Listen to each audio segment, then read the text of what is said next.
दलित lives matters यानी दलितों की जिंदगी भी मायने रखती है। अक्सर इस हैशटैग के साथ हम दलितों पर होने वाले उत्पीड़न और अन्याय के खिलाफ आवाज उठाते हैं। ऐसा ही एक मसला है मैनुअल स्क्वेंजिंग का, यानी किसी व्यक्ति से मानव मल को उठवाना या फिर सिवेज में मैन होल में उसको उतार कर उसकी सफाई करवाना। इस तरह के जो काम होते हैं उसे मैनुअल स्क्वेंजिंग कहा जाता है। यूं तो मैनुअल स्क्वेंजिंग पर आधिकारिक तौर पर रोक लगी हुई है, इस पर एक कानून भी है और सुप्रीम कोर्ट भी कह चुका है कि ये जायज़ नहीं है, इस पर तुरंत रोक लगनी चाहिए। लेकिन देश की राजधानी दिल्ली में मैनुअल स्क्वेंजिंग बदस्तूर जारी है। यहां तक कि दिल्ली सरकार के नुमाइंदे उसकी खुलेआम तारीफ कर रहे हैं। आप जो ये ट्वीट देख रहे हैं, ये दिल्ली सरकार में जो अनऑथोराइज्ड कॉलोनी की कमेटी है उसके अध्यक्ष हैं, दिल्ली जल बोर्ड के सदस्य हैं और आम आदमी पार्टी के विधायक हैं नरेश बाल्यान। और उन्होंने कुछ तस्वीरें अपने ट्विटर हैंडल से शेयर की हैं जिसमें कुछ लोग मैनुअल स्क्वेंजिंग करते हुए दिखाई दे रहे हैं, जिन्होंने जो मैन होल है सिवेज का उसमें उतर कर वहाँ से गंदगी निकाली है। और इन्होंने इस ट्वीट में लिखा है, भले ही एमसीडी अपना काम नहीं करे किंतु दिल्ली सरकार दिल्ली की जनता के लिए सदैव मुस्तैद है। मानसून आने से पहले उत्तम नगर विधानसभा के सभी बड़े नालों को पीडब्ल्यूडी के द्वारा सफाई करवाई जा रही है ताकि किसी भी कॉलोनी में जल भराव की समस्या ना हो। ये इन्होंने ट्वीट किया है और जब आप इस पर नज़र डालेंगे तस्वीरों पर तो आपको नज़र आएगा। इन तस्वीरों पर जब आप ध्यान देंगे तो आपको पता चलेगा कि दो व्यक्ति हैं जो अधनंगे हैं, जिनके शरीर पर पूरे कपड़े भी नहीं हैं। वो लोग इस गंदगी को हाथों से निकाल रहे हैं और इन्हें देखकर यही लगता है कि वो मैनुअल स्क्वेंजर्स का काम कर रहे हैं। वो इस मैन होल में उतरे होंगे और उन्होंने जो ये गंदगी का ढेर लगा है इसको इस नाले से बाहर निकाला होगा, क्योंकि इन तस्वीरों के आसपास कोई ऐसी मशीन नहीं दिखाई दे रही जिससे कि इस गंदगी को बाहर निकाला जा सके। तो ये नरेश बाल्यान ने ट्वीट किया है और तस्वीरों को साझा किया है।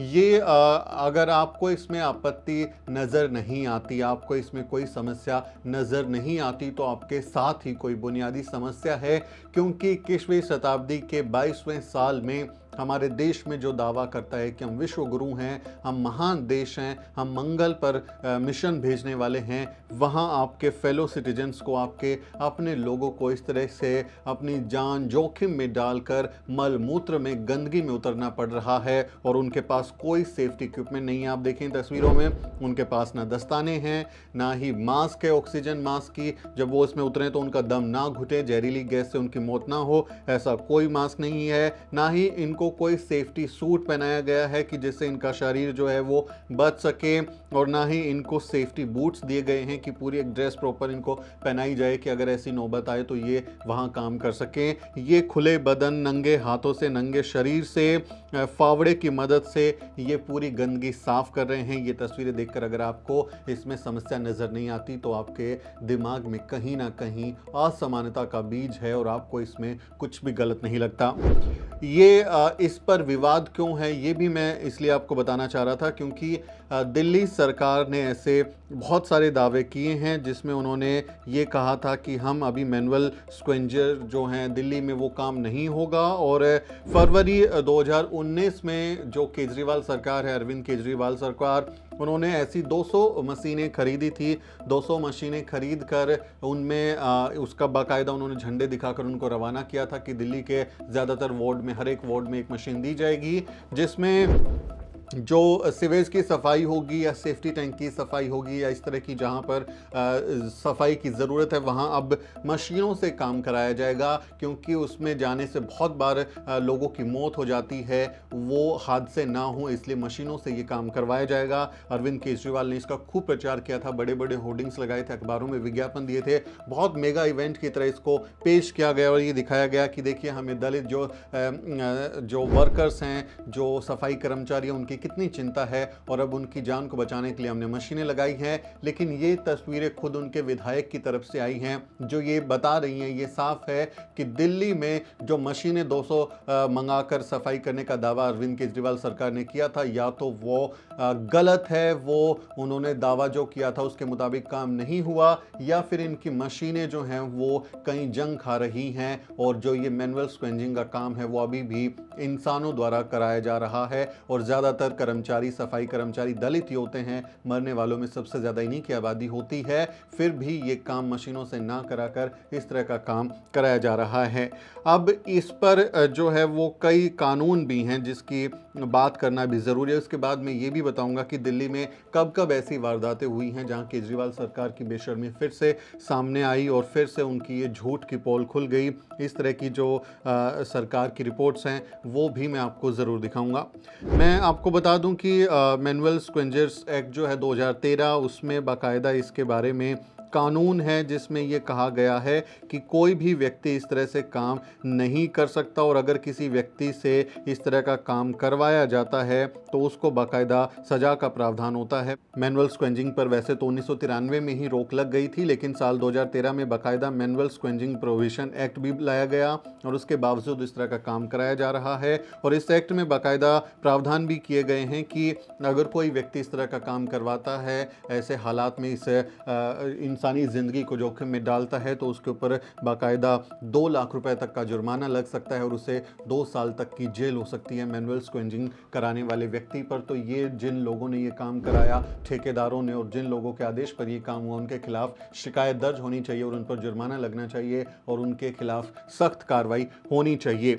ये कानून है बाकायदा कि आप ऐसा काम नहीं करवा सकते, लेकिन दिल्ली सरकार 200 मशीनों को लाने का दावा करते हुए, कानून का उल्लंघन करते हुए, सुप्रीम कोर्ट के जो वर्डिक्ट हैं उसका उल्लंघन करते हुए अगर ऐसा काम करवा रही है तो ये शर्मनाक है, उनके ऊपर कार्रवाई होनी चाहिए। आपको मैं इस पर आई हुई प्रतिक्रिया भी दिखाऊंगा कि लोगों ने सोशल मीडिया पर किस तरह से इस बारे में अपनी नाराज़गी जाहिर की है। लेकिन उससे पहले मैं आपको कुछ खबरें दिखा देता हूं जो दिल्ली से ही आई हैं। दिल्ली से जिन खबरों में ये ऐसे व्यक्ति जो सीवेज में उतरे या इस तरह के काम में लगे हुए थे उनकी मौत हो गई।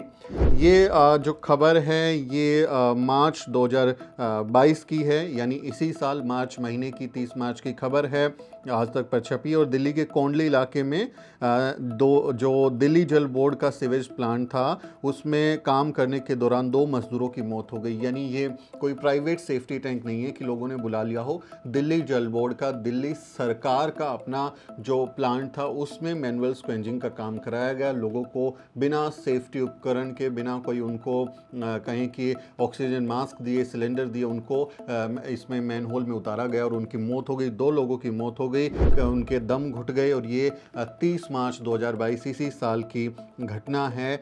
इसके अलावा आप देखें तो जो इसमें मरने वाला जो व्यक्ति है यश, एक लड़का था, नौजवान लड़का, जिसकी सिर्फ 4 महीने पहले शादी हुई थी और लेकिन वो ये काम कर रहा था, उस दौरान उसकी मौत हो गई सीवेज प्लांट में, जो कि दिल्ली जल बोर्ड का प्लांट था दिल्ली के कोंडली इलाके में। तो ये हकीकत है दिल्ली सरकार की, किस तरह से वो लोग दावा करते हैं। इसके अलावा दूसरी खबरें आप देखें, इसी साल 16 मई की है 2022 की, और इसमें भी जो है सीवर साफ करते हुए मजदूर की जान चली गई। ये जो है दिल्ली के नीति बाग में जो अगस्त क्रांति मार्ग है वहाँ पर सीवर की सफाई करने के दौरान 3 मजदूरों के ऊपर सीमेंट की बनी भारी स्लैब गिर गई थी और इस हादसे में मजदूर गंभीर रूप से घायल हो गए थे और वहाँ पर उसमें मजदूर की जान भी चली गई थी। ये एक मजदूर इसमें नहीं बच पाया था इस हादसे में, यहाँ पर उतार दिया गया बिना किसी सेफ्टी इक्विपमेंट के, उसकी जानकारी के, उसको ध्यान में रखते हुए। ये दिल्ली सरकार की हकीकत है। इसके अलावा भी आप देखेंगे तो बीते सालों में भी ये खबर जो है 22 अक्टूबर 2018 की है कि सीवर की सफाई के दौरान दिल्ली जल बोर्ड के कर्मचारी की मौत हो गई। ये खबर दिखा रहा है दिल्ली में सीवेज यंत्र के अंदर जहरीली गैस से 2 की मौत हो गई। ये खान मार्केट का इलाका था दिल्ली का और यहाँ पर भी जो है मौत हो गई मजदूरों की। ये जो लोग मरने वाले लोग हैं ये कौन लोग हैं? आपको याद होगा अरविंद केजरीवाल बाबा साहब डॉक्टर अम्बेडकर की तस्वीरों के आगे आजकल खूब हाथ जोड़ रहे हैं। पंजाब चुनाव में खूब इस बात का इस्तेमाल किया गया, दिल्ली में म्यूजिकल शो ऑर्गेनाइज किए गए, वो बार बार बाबा साहब डॉक्टर अम्बेडकर को नमन करते हुए उनके आदर्शों पर चलने की बात करते हैं। लेकिन ये मरने वाले जो लोग हैं ये उन्हीं बाबा साहब डॉक्टर अम्बेडकर की संतानें हैं जो आज भी इस हालत में जीने को मजबूर हैं, अपनी ज़िंदगी को जोखिम में डालने के लिए मजबूर हैं और उन्हें उनके साथ इस तरह की अमानवीय हरकत की जा रही है। दिल्ली सरकार की इस हरकत पर उनके विधायक की इस मैनुअल स्क्वेंजिंग की कहें कि उसको बढ़ावा देने की हरकत पर लोगों का गुस्सा फूट पड़ा है और लोग इसको लेके जो हैं वो शिकायत भी कर रहे हैं और कानूनी कार्रवाई की मांग भी कर रहे हैं। वरिष्ठ पत्रकार दिलीप मंडल जो हैं उन्होंने लिखा है कि माननीय अनुसूचित जाति आयोग को इसका तत्काल संज्ञान लेना चाहिए। राजधानी दिल्ली में मैनुअल स्क्वेंजिंग चल रही है, कोई प्रोटेक्शन नहीं, विशेष ड्रेस नहीं, दस्ताने नहीं। ये 2022 की बेहद शर्मनाक तस्वीर है। सफाई वाली मशीनें कहाँ हैं? गली में कार जा रही है तो मशीनें क्यों नहीं जा रही? ये दिलीप मंडल साहब ने जो है राष्ट्रीय अनुसूचित जाति आयोग से इसकी शिकायत की है कि उनको इस पर कार्रवाई करनी चाहिए। इसके अलावा आनंद सिंह लिखते हैं कि नेताजी मैनुअल स्क्वेंजिंग पर 1993 में ही प्रतिबंध लगा दिया गया था। साल 2013 में मैनुअल स्क्वेंजिंग एक्ट आ गया था। इसके बावजूद एमसीडी गैर कानूनी कार्य कर रही है और आप इसकी तस्वीर साझा करके खुद की पीठ थपथपा रहे हैं। कुछ तो शर्म करिए। तो ये गुस्सा लोगों का यहाँ पर है। सूरज कुमार बोध लिखते हैं कि मैनुअल स्क्वेंजिंग जो है वो इनह्यूमन है, बल्कि अपराध भी है। इसलिए दिल्ली सरकार की ये कोई प्रायोरिटी नहीं नज़र आ रही। आप जो सरकार है उसके एमएलए जो हैं वो इसको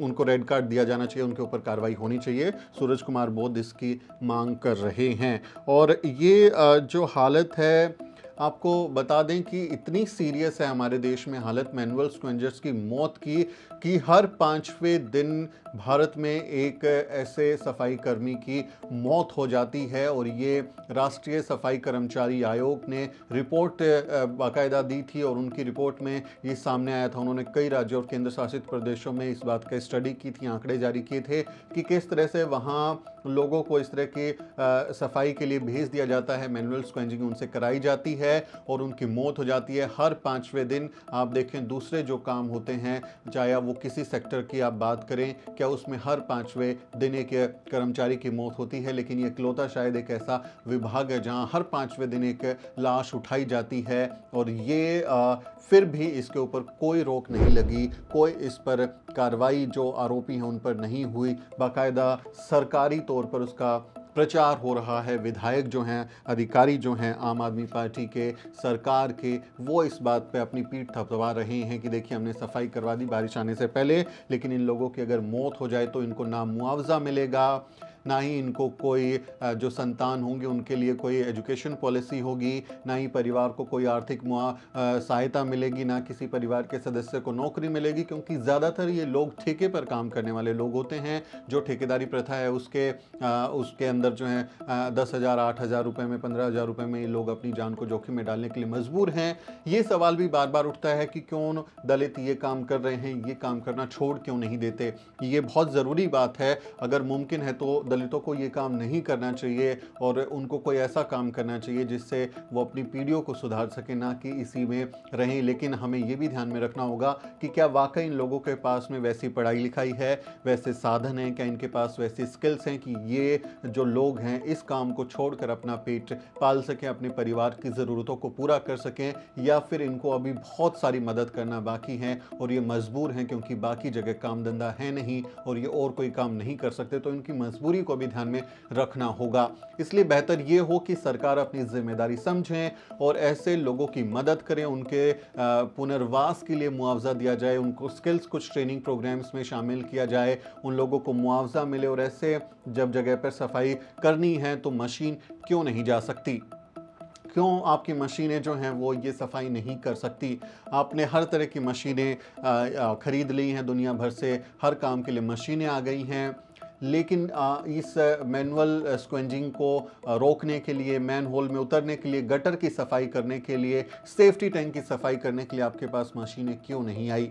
ये भी बुनियादी सवाल है और इसका जवाब यही हो सकता है कि क्योंकि इस काम को करने वाले सबसे ज़्यादा लोग दलित हैं, वही लोग इस काम को करते हैं, वही लोग मरते हैं। हमारे मामा, दादा, चाचा, फूफा, ताई, मौसी, ऐसे तमाम लोग ये काम करते हुए मरने की खबरें लगातार आती रहती हैं, वो मरते रहते हैं। हमारे लोग यहाँ मर रहे हैं, लेकिन जिनके लोग यहाँ मर नहीं रहे उन लोगों को इससे कोई फ़र्क नहीं पड़ता, क्योंकि उनको लगता है कि ये तो पैदा ही इसीलिए हुए हैं, इनको यही काम करना होता है और मर भी जाते हैं तो क्या फ़र्क पड़ता है, कोई और ये काम कर लेगा। जिस दिन यहाँ पर अगर सवर्ण लोग ये गटर साफ करने लगे, मैनहोल में उतरने लगे और इस जहरीली गैस में, जहरीले माहौल में बिना सेफ्टी के इस तरह से उतरने लगे, मैं गारंटी देता हूँ आपको अगले ही दिन वहाँ मशीनें पहुँच जाएंगी और सारा काम मशीनों से होने लगेगा। क्योंकि जब उनके लोगों की जान जोखिम में आएगी तो वो सारे साधन लगा देंगे, लेकिन हमारे लोगों को मरने के लिए छोड़ दिया है। तो ये बहुत ही घटिया मानसिकता है सरकारों की, नेताओं की, कि वो दलितों के प्रति इतनी असंवेदनशीलता के साथ काम करते हैं, इतनी घटिया मानसिकता के साथ काम करते हैं। और दिल्ली सरकार को शर्म आनी चाहिए, ऐसे लोगों पर कार्रवाई करनी चाहिए, उनके विधायक पर कार्रवाई होनी चाहिए कि उन्होंने ये मैनुअल स्क्वेंजिंग को बढ़ावा दिया और करवाया। अगर ये उनके निर्देश पर हुआ है, उनकी देखरेख में हुआ है, तो उन पर भी कार्रवाई होनी चाहिए। और दिल्ली सरकार को ये साफ करना चाहिए कि दिल्ली में ऐसा कोई काम नहीं हो जिसमें ऐसे लोगों की जान को जोखिम में डाला जाए, बल्कि उन मशीनों के जरिए इस्तेमाल होना चाहिए जिसको लाखों करोड़ों रुपए के फंड देकर अरविंद केजरीवाल सरकार ने खरीदा, लेकिन उनके इस्तेमाल की जगह ये सब हमको हकीकत में दिख रहा है। इस पूरे मसले पर आपका क्या सोचना है, कमेंट करके जरूर लिखें। ये मसले हमारे लिए बेहद इंपॉर्टेंट हैं। मनु मीडिया को आपके लोगों के मरने से, उनकी जिंदगी जाने से कोई फर्क नहीं पड़ता, इसलिए वो ऐसी जो खबरें होती हैं उस पर 1 मिनट की खबर भी वो फटाफट सेगमेंट तक में खबरें नहीं चलाते, जिक्र तक नहीं होता। लेकिन हम बहुजन मीडिया हैं, ये हमारी जिम्मेदारी है कि हम अपने लोगों के लिए आवाज़ उठाएं। इसलिए आपसे भी अपील है कि इस वीडियो को ज़्यादा से ज़्यादा शेयर करें। और अगर आप सोशल मीडिया इस्तेमाल करते हैं तो दिल्ली सरकार को चेक करके सवाल पूछिए कि आपके यहाँ इस तरह की घटिया हरकत क्यों की जा रही है। अपनी राय कमेंट में ज़रूर लिखें और हमारे चैनल को सब्सक्राइब करना ना भूलें। मेरा नाम सुमित चौहान है और इस वीडियो स्टोरी में मेरी मदद कर रहे हैं मेरे सहयोगी मोहित। अगले किसी वीडियो में मुलाकात होगी दोस्तों।